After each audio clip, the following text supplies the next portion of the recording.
வணக்கம். நான் doctor Chandrasekar, SRM global ஹாஸ்பிட்டலோட சிஓஓ. இப்போ அதிக வெப்ப அலையெல்லாம் வீசுது. நீங்கள் டிவிலெலாம் பார்த்துருப்பீங்க, ரேடியோலெலாம் சொல்லியிருப்பாங்க. நம்ம என்னென்ன முன்னெச்சரிக்கை எடுக்க வேண்டி வரும், என்னென்ன பிரச்சனைகளை ஃபேஸ் பண்ண வேண்டி வரும்னு நம்ம இப்போ பார்ப்போம். வெக்கைவாதம், ஹீட் ஸ்ட்ரோக், அதை பற்றி நம்ம ஃபோக்கஸ் பண்ணுவோம்.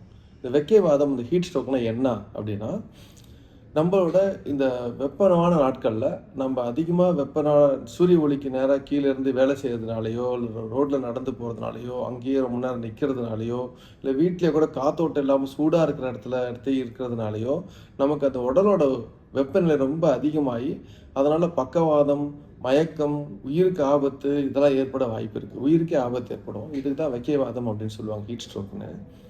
இது யாருக்கு வரும் அப்படின்னு கேட்டிங்கன்னா, வயதில் முதிர்ந்தவர்கள். இப்போ வழக்கமாக நமக்கு வெயில் அடிச்சதுன்னா உடம்புல வேர்வை வேர்க்கும். அந்த வேர்வை ஆவி ஆகும் பொழுது உடம்பு டெம்பரேச்சர் குறைஞ்சி மெயின்டைன் பண்ணிக்கும்.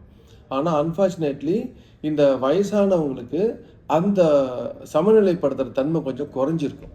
அதனால் அவங்களுக்கு சரியாக வேர்க்காது, உடம்பு சூடு அதிகமாகிடும், உயிருக்கு ஆபத்து ஏற்படும். இது மட்டும் இல்லாமல் அவங்களுக்கு பல்வேறு உறுப்புகளும் ஓரளவு பாதிக்கப்பட்டிருக்கும். அப்போ அதோட மெயின்டைன் பண்ணுற, பேலன்ஸ் பண்ணுற இதுவும் நமக்கு குறைஞ்சி போயிடும்.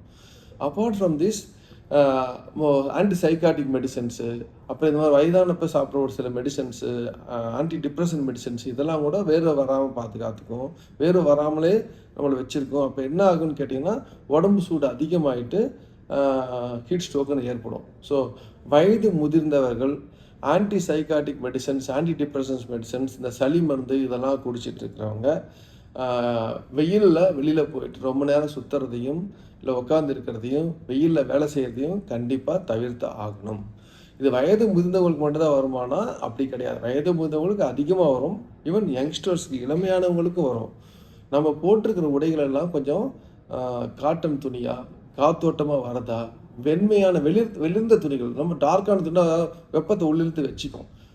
காத்தோட்டமாக வெண்மையான துணிகளை, காட்டன் துணி, பருத்தி துணியாக ஒரு அரை முழு ஸ்லீவ் கூட போட்டுக்கலாம். ஆனால் காத்தோட்டம் நல்லா இருக்கிற மாதிரி நம்ம போட்டுட்டோம்னா அந்த வெப்பத்தை உடல் ஆடையை வாங்கி வச்சுக்காது. உடலில் இருந்த வெப்பமும் வெளியில் போகிறதுக்கு வழிவகுக்கும். ஸோ அந்த மாதிரி ஆடைகளை உடுத்துறது நல்லது. இந்த கல்யாண சீசன் அது இதுன்னு சொல்லிட்டு பட்டு புடவையை 10 கஜம் 8 கஜம்னு சுற்றிக்கிட்டு நம்ம கோயிலில் மண்டபத்துக்கு போயிட்டு வந்தால் கூட ஆபத்து தான். ஸோ இப்போ எல்லாம் அந்த பட்டு புடவைலாம் எடுத்துகிட்டு சிம்பிளாக ஒரு சாதாரண துணிகள், சுடிதார் மாதிரியோ, வெளிர்ந்த நிலத்துலையோ, இல்லைன்னா வந்து பருத்தியில் போட்ட துணியோ போட்டுக்கிறது நல்லது. யங்ஸ்டர்ஸ் கூட ஜீன்ஸு, டிஷர்ட்டு, கையில் 4 க்ளவுஸு, பைக்கில் சுற்றுறதெல்லாம் பார்க்குறதுக்கு நல்லாயிருக்கும். ஆனால் இந்த வெய்ய காலத்தில் வேண்டாம், யங்ஸ்டர்ஸையும் அஃபெக்ட் பண்ண வைக்கும். ஸோ முடிந்த அளவுக்கு நிழல்லையே இருங்க, முடிந்த அளவுக்கு வீட்டுக்குள்ளாரே இருங்க. ஏசி இருந்தால் நல்லது, ஏசி போட்டுகிட்டே இருங்க. திரவ ஆகாரங்கள் நிறையா பகிருங்கோங்க. நீர் குடிக்கலாம், இளநீர் குடிக்கலாம், இந்த மாதிரி ஜூஸ் குடிக்கலாம். இதெல்லாம் நீங்கள் நிறையா குடிச்சிட்டு இருக்கலாம். தண்ணி உடம்புல ஹைட்ரேட் பண்ணிட்டே இருக்கணும். நீங்கள் எவ்வளோ குடித்தாலும் உடம்பு ஆவியாகிட்டே இருக்கும், வேர்வையாக வந்து ஆவியாகிட்டே இருக்கும். அந்தளவுக்கு உடம்பு ஹைட்ரேட் பண்ணிக்கோங்க. நிறையா தண்ணி குடிங்க, ரெஸ்ட் எடுங்க. மத்தியான நேரத்தில் வெளியில் போகிற தவிர்த்துருங்க. காலையிலையும் சாயங்காலமும் 6 மணிக்கு மேலேயும் காலையில் 10 மணிக்கு மேலே உங்கள் வேலையை முடிச்சுக்கோங்க. அப்படி வேறு வழியாக போகணும்னா நீங்கள் காரில், ஏசியில் நீங்கள் போகிறது நல்லது. இல்லை பஸ்ஸில் கொஞ்சம் வெயில் குறைவான இதில் நீங்கள் போகிறது நல்லது. மற்றபடி உங்கள் உடம்பை வந்து வெயிலுக்கு காமிச்சு நீங்கள் வெயிலில் வேலை செய்கிறதெல்லாம் கண்டிப்பாக நீங்கள் தவிர்த்துடணும். ஸோ இதுதான் நான் வந்து உங்களுக்கு முக்கியமாக சொல்கிற ஒரு இது. திரவ ஆகாரம் நிறையா சாப்பிடுங்க, ரெஸ்ட் எடுங்க, வெயிலில் போகாதீங்க, வீட்டில் இருங்க.